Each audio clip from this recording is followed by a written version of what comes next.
Putski's still alive. And I know where he is.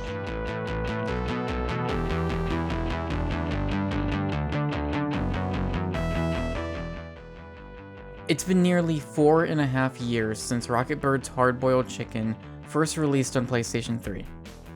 What's made this one so memorable for me wasn't just the fun I had whilst playing it, but it was also the way in which the game implemented New World Revolution's full album to coincide with many of the game's story beats. Witnessing Hardboiled's origin story with the backing of Illuminate Me, and chasing down a boss to double agents just worked really well for me. Rocketbirds 2 Evolution brings improvements to nearly everything in the previous game, and aims to take the story into an even crazier direction.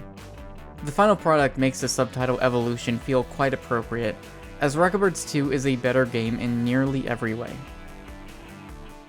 The chicken also called me a dork. We said what? Chicken? What kind of chicken?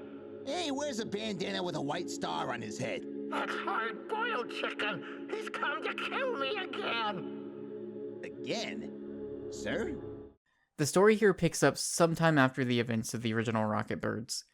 Putski has miraculously survived his previous encounter with Hardboiled, and now it's up to him to figure out how. Along the way, you'll uncover some suitably insane twists, as well as the presence of a larger evil group working behind the scenes. The humor is sharp as ever, the voice work is solid across the board, and the narrative is just as crazy as you'd want it to be. First day on the job working for the Penguins. This is my new number on my new smartphone here. The campaign this time around sees a large increase to Hardboiled's arsenal of weapons. There's some refined controls, and you can now move and shoot at the same time. Now, that might not seem like a big deal, but it's going to change how you approach enemy encounters. You're going to be fighting a lot more enemies at once, and there's actually a lot of new enemy types in this game as well. It brings with it a new challenge that the original game didn't have. Rocketbirds 1 was actually a bit easy, and so I really appreciate that there's a new challenge here, that it's actually a little harder to deal with enemies now. Hardboiled's ability to mind control enemies is back in the form of a phone, or a more traditional mind control device. Both devices allow you to take control of an enemy and solve some sort of puzzle that'll allow you to progress through the stage. Now, much like the first game, using the mind control device will end in the death of the victim once the mind controlled sequence is terminated. However, if you use the phone, you can simply hang up to switch control back to Hardboiled. This allows for some puzzles that require you to switch back and forth between both Hardboiled and the enemy soldier. Unfortunately, this is only ever used once or twice. There's actually some really cool potential here for some interesting puzzles, but the game doesn't really take advantage of it, and I'm actually a little disappointed that it didn't. Compared to the 15 chapters in Rocketbirds 1, having just 6 chapters in Rocketbirds 2 might seem strange. However, the chapters this time around are much larger and less linear. And once again, the game features just a really striking visual style that's highlighted by an interesting use of parallax scrolling that creates this really interesting 3D effect. Now couple this with just heavily detailed environments, and you'll find that every location in this game is just as memorable as the last. Outside of campaign, Rocketbirds 2 also features rescue mode, which actually picks up right where the campaign leaves off in the story. In rescue mode, you take control of members of SARS, that's the Search and Rescue Strike Force. Now in this mode, you can join up with 3 other people, online or offline, and you can complete missions to rescue fellow SARS members that are held captive in one of the 4 environments.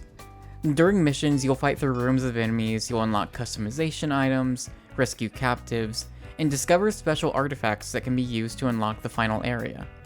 Now after missions, you'll then return to the hub area, where you can spend money on new weapons, more ammo, compete against friends in a dojo minigame, or even hire an AI companion if you want to take missions on solo.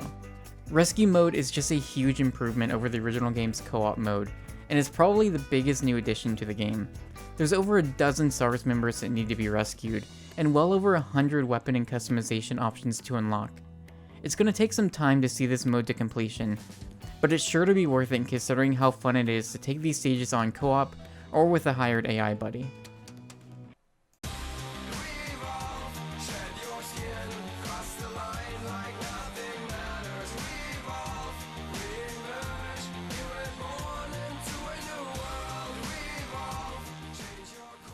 New World Revolution once again composed the entire soundtrack for this game, and in general they've knocked it out of the park yet again.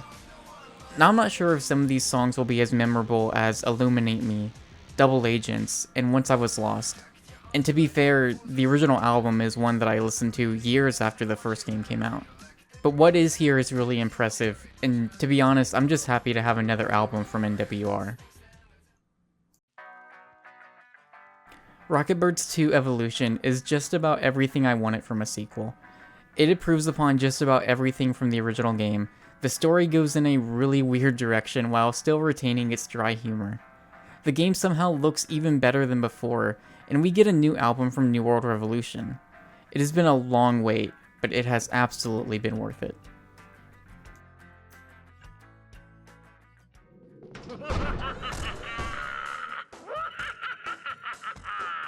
Putski. Say hello to my little friend! Your friend seems happy to see me. We'll see who has the last laugh.